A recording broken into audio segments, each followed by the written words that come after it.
Someone wants me to discuss religion. Okay, I'm going to discuss religion, and you guys need to be really patient with me with what I'm about to say. I don't want anyone to like jump to conclusions or get defensive or get like offended and then start screaming and get mad at me.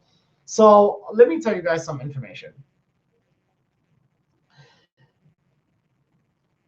See, I don't even know if I want to even say this because I know how people are. I know how society is, and they don't. When you tell humans things that don't fit their narrative, that don't fit their conscious, they tend to want to crucify you. If you look throughout history, people, scientists that would try to say like that the Earth was round or that the sun didn't revolve around the Earth and that the Earth actually revolved around the sun. Now, anyone that tried to expose humans to the reality of things always either gets crucified, burned on a cross, or crucified and burned on the cross at the same time. But you know what? Screw it. Whatever. Let's discuss. So, religion as a whole, there's nothing wrong with it, right? What does religion say? Religion says treat your neighbors and other humans correctly. It says treat them nicely, treat animals nicely, don't lie, don't steal, don't kill. It's all the basics, right? So religion in that regard is perfectly fine. However, you don't need religion to tell you not to be a murderer. But we'll leave that to the side. Jesus actually existed. So I will tell you guys that. So whether you guys believe in religion or not, Jesus as a whole did actually exist. He's documented in history. But the problem is, let's discuss his story. So Jesus was a man born from a virgin woman, right? And then he ends up like growing up, doing a bunch of miracles, and he ends up getting crucified for it. So that's pretty much his story in 1 second or less.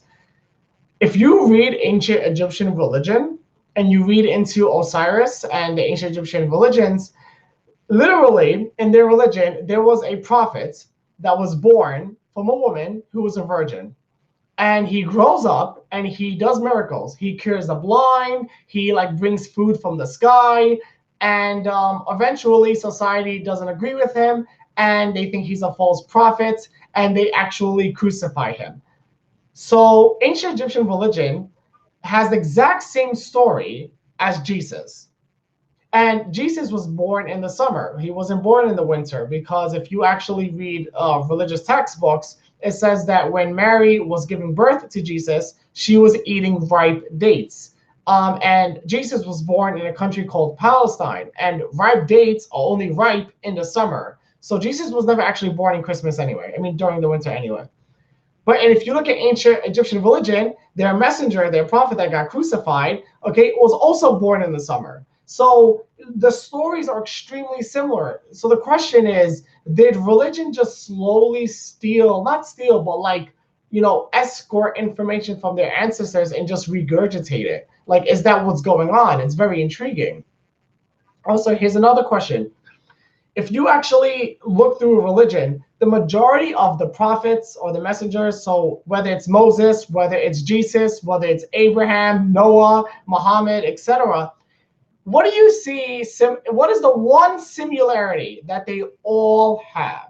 The one similarity that they all have is that they're all Middle Eastern. Every single one is Middle Eastern. Why isn't there a Chinese one? Why isn't there a Latin American one? Why isn't there a South American one? Why isn't there one from Australia? Why isn't there like an Indian one? Why isn't there a European one? Why don't Russians have one?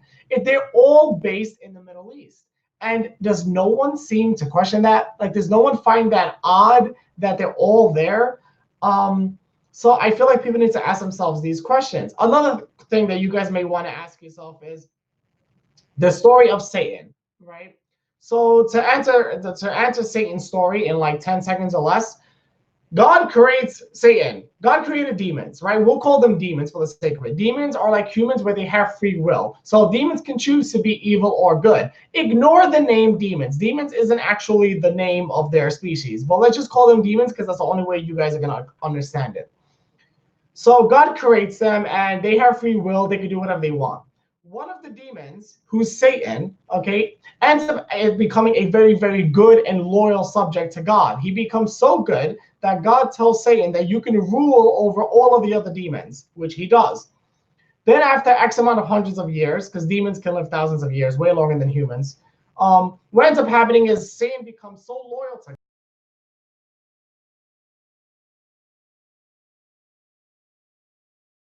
Fast forward, God ends up creating Adam. Satan gets pissed off because Satan thinks that he's better than Adam, and God is telling Satan to kneel down before Adam, and Satan disagrees.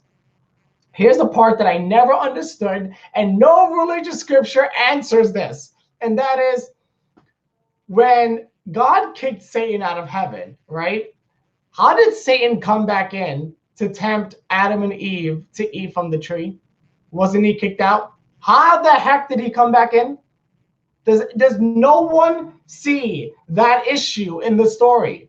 There is no religious scripture that answers that part. And no one even questions it. And that's the part that's so odd. No one questions that.